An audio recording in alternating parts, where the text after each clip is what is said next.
سوچ میں ہو عباس؟ ہاں ایک حدیث ہے جو میری سمجھ میں نہیں آ رہی تھی. کون سی حدیث؟ میں نے کتاب پڑھا تو اس میں مجھے ایک حدیث ملی کہ رسول اللہ نے فرمایا کہ میرے صحابہ کی مثال بالکل آسمان میں چمکتے ستاروں جیسی ہے, تم ان میں سے کسی بھی ایک کو فالو کر لو تو تم ہدایت پا جاؤ گے. تو اس حدیث میں تمہیں کیا نہیں سمجھا؟ جب ایک طرف یہ حدیث ہے برابر, لیکن دوسری طرف ہم نے جب تاریخ کا مطالعہ کیا, ہسٹری پڑھی, بکس پڑھی, تو ایک صحابہ نے دوسرے صحابہ کی مخالفت کی, یہ اور تمام صحابہ جو ہے بہت سارے اس میں سے ایک دوسرے کے خلاف انہوں نے جنگیں لڑی ہے.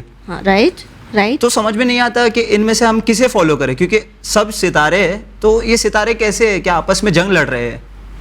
یہ بات تو جو تم کر رہے ہو یہ کافی زیادہ دلچسپ بھی ہے, انٹرسٹنگ بھی ہے, اور ایک لاجک بھی ہے اس میں. تمہیں نہیں لگتا اس پر چرچا کرنا چاہیے؟ چرچا بھی کرنا چاہیے اور اسے سمجھنے کی بھی بہت ضرورت ہے. تو کیوں نہ سب سے پہلے ہم استقبال کریں ڈاکٹر رضا عباس صاحب کا, اور انہی سے جاننے کی کوشش کریں اس کے بارے میں. بالکل. ناظرین, ہم اپنے اسٹوڈیو میں استقبال کرتے ہیں ڈاکٹر رضا عباس صاحب قبلہ کی.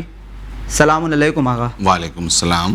آغا, جیسا کہ ہم نے تاریخ میں دیکھا کہ لوگ جو ہے جو صحابہ کے درمیان اختلافات پائے جاتے ہیں اس پر اکثر جو ہے ڈسکس نہیں کرتے, یا یہ کہیے کہ انہیں پتہ ہی نہیں, ان سے چھپا کے رکھا گیا ہے کہ ان کے درمیان کچھ اختلاف بھی تھے.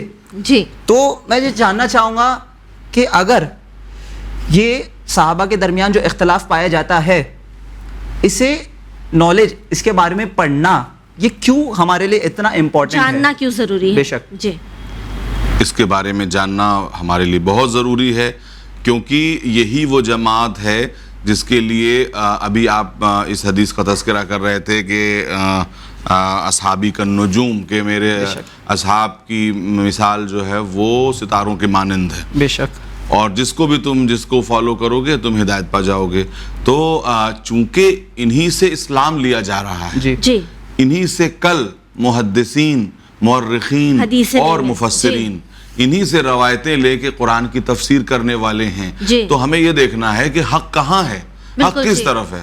اور سب سے بڑا جو نقصان اسلام کو ہوا ہے کہ جب بھی لوگوں کے درمیان جھگڑے ہوئے, فساد ہوئے, خاص طور پہ صحابہ کے درمیان, تو یہ سٹینڈ لیا گیا کہ سب صحیح ہیں, دونوں صحیح ہیں, یہ بھی صحیح ہیں, وہ بھی صحیح ہیں. ان کی کانفلکٹ کو ہمیشہ چھپانے کی کوشش کی گئی, پردہ ڈالنے کی کوشش کی گئی. اور جبکہ دیکھیے, یقین کیجئے, آپ بتائیے مجھ سے انصاف سے, اگر آپ مریض ہو جائیں جی تو مرض کو چھپانے سے جو ہے وہ فائدہ ہوگا یا مرض کو بتانے سے فائدہ ہوگا؟ بتانے سے فائدہ ہوگا, تبھی تو علاج ہوگا.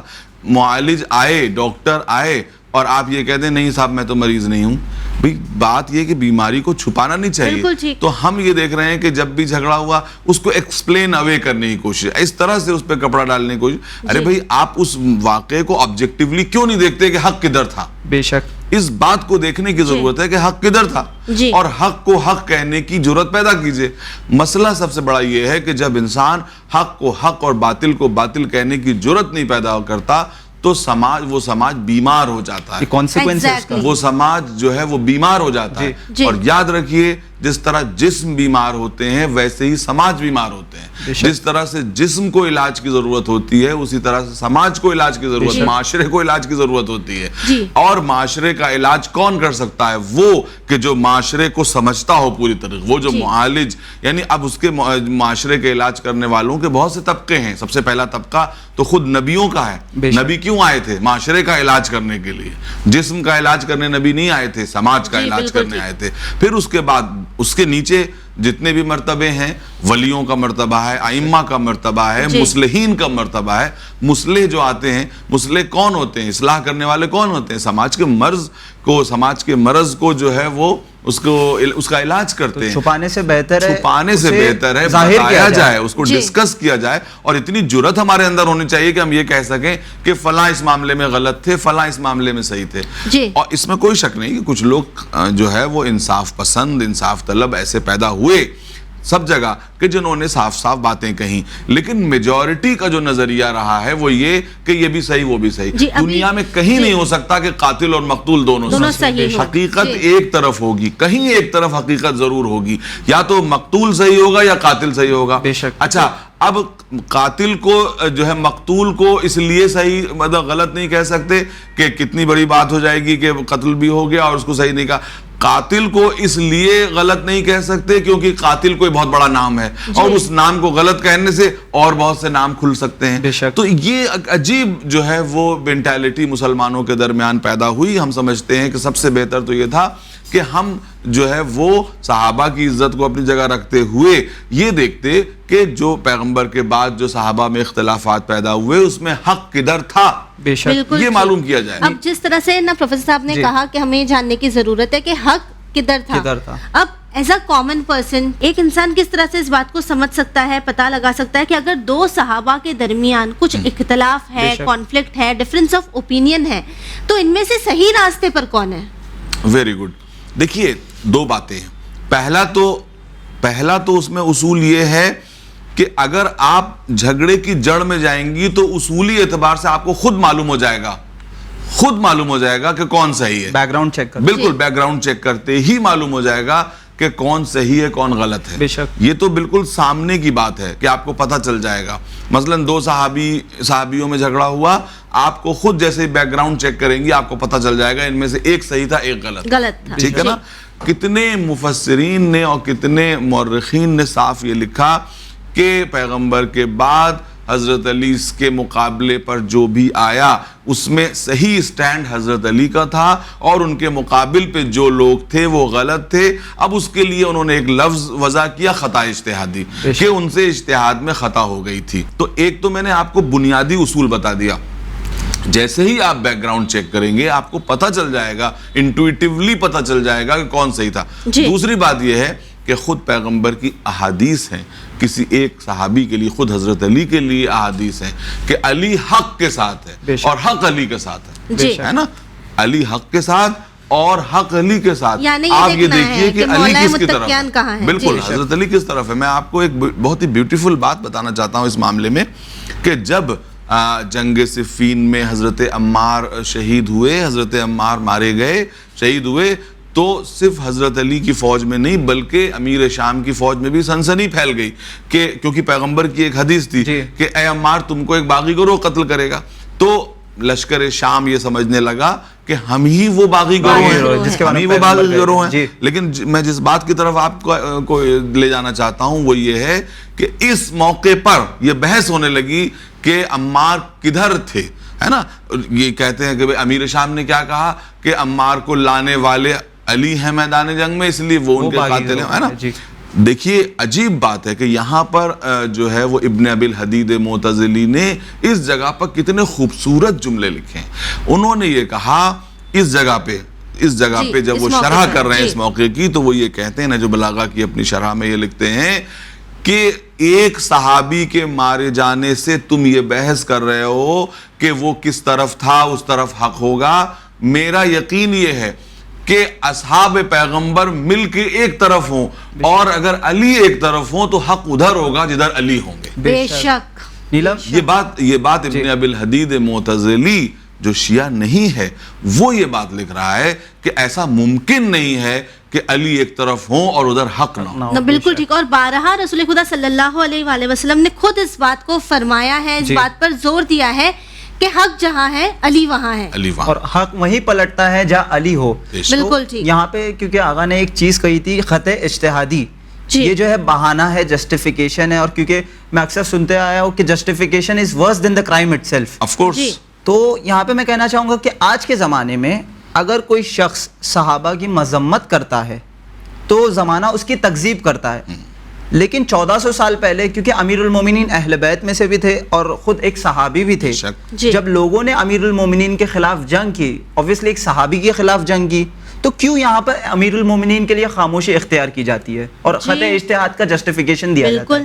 یہی مصیبت ہے. دیکھیں یہی بات ہے کہ ہمارے یارڈ سٹکس اور ہمارے پیمانے ایک نہیں ہیں. ہم نے جو ہے وہ کئی پیمانے بنا رکھے ہیں کہ جب کوئی ان کے مقابلے پر آ جائے تو خطا اجتہادی کہا جائے, جب کوئی جو ہے وہ ایسے کہا جائے تو اس کو اس طرح سے. یہ بات ایسے ہو جاتی ہے کہ ہمیں جو پسند ہے ہم ان کے لیے الگ رولز لگائیں گے. بالکل بالکل. جو کچھ ہمیں پسند ہے ہم ان کے لیے الگ رول لگاتے ہیں, جو ہمیں پسند نہیں ہے اس کے لیے ہم الگ رول لگاتے ہیں. صحابیت اور حضرت علی علیہ السلام کا مرتبہ اتنا بلند ہے کہ خود میرے خیال میں اگر میں جو ہے میرا حافظہ ساتھ دے رہا ہے تو امام احمد ابن حنبل جو کہ جو ہے وہ برادران اہل سنت کے عظیم ترین جو ہے وہ امام گزرے ہیں اور محدث گزرے ہیں کہ جن کی حدیث کی کتاب شہرۂ آفاق ہے، مسند احمد ابن حنبل، انہوں نے خود فرمایا ہے کہ جتنی صحیح احادیث حضرت علی کی شان میں وارد ہوئی ہیں اتنی صحیح احادیث کسی کے شان میں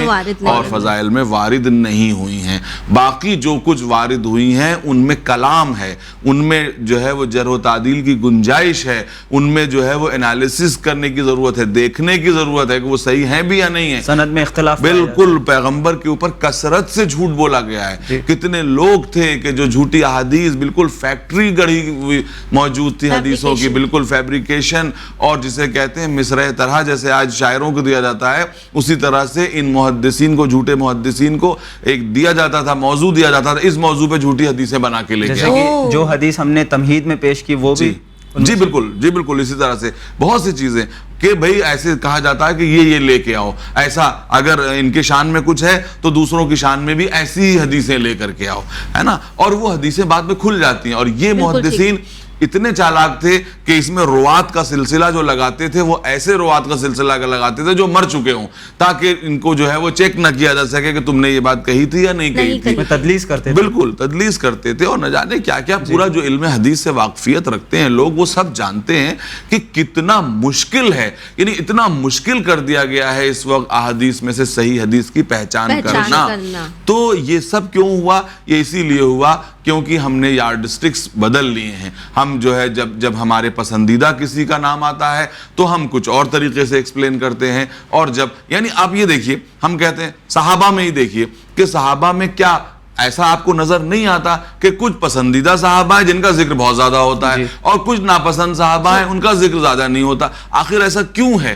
کیوں حضرت ابو ذر غفاری کا تذکرہ نہیں کیا جاتا؟ کیوں حضرت سلمان فارسی کا تذکرہ نہیں کیا جاتا؟ کیوں حضرت بلال کا تذکرہ اتنا نہیں ہوتا؟ کیوں حضرت جو ہے وہ عمار کا تذکرہ اتنا نہیں ہوتا؟ کیوں حضرت مقداد کا تذکرہ، کیوں جو ہے ذو شہادتین خزیمہ حضرت حذیفہ یمانی کا تذکرہ نہیں ہوتا؟ ایسا کیوں ہے؟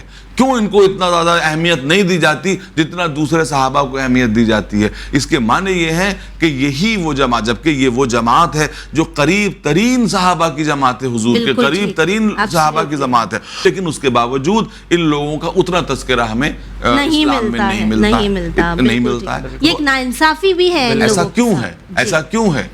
بالکل نیلم. تو بس آخر میں یہی کہنا چاہوں گا کہ اس ایپیسوڈ کا نچوڑ یہی ہے کہ ہم نے دیکھا کہ ہر زمانے میں یہ کوشش کی گئی ہے کہ صحابہ کے ڈسپیوٹس کو جو ہے چھپا دیا جائے، اسے دفن کر دیا جائے. اور آخر میں یہی ہے کہ کچھ اسپیسیفکلی چیری پکنگ کی گئی ہے کہ ان صحابہ کا تذکرہ کیا جائے اور ان صحابہ کا تذکرہ نہ کیا جائے، اگنور کر دیا جائے، میں ان کو اگنور کر دیا جائے. جبکہ یہ کوئی معمولی صحابہ نہیں ہے میں جن کا میں نے تذکرہ کیا ہے. ایسے صحابہ ہیں کہ جن کے لیے مثلا سلمان منا اہل البیت کہ سلمان اہل بیت میں شامل ہے، اتنا اسٹیٹس اونچا ہے. حضرت جو ابو ذر، آپ کو معلوم ہے حضرت ابو ذر کے لیے کیا حدیث ہے کہ زمین نے کسی ایسے کا بوجھ نہیں اٹھایا، آسمان نے کسی پر سایہ نہیں کیا جو ابو ذر سے زیادہ سچا ہو. یہ نبی نے فرمایا. یہ کوئی ایسا نہیں ہے کہ شیعوں کی کتابوں میں ہر جگہ پہ تذکرہ نہیں ہوتا.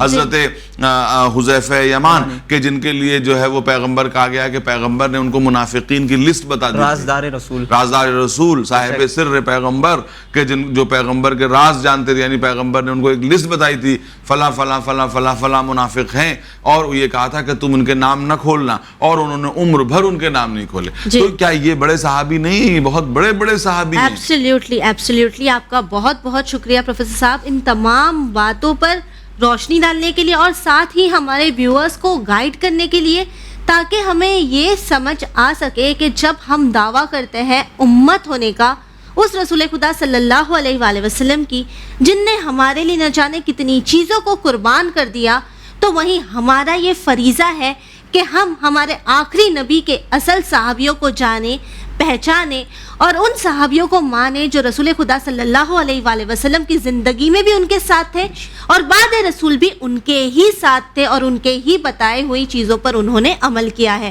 اسی کے ساتھ ہمیں دیجیے اجازت پر بنے رہیے چینل ون کے ساتھ پیغام انسانیت. شکریہ.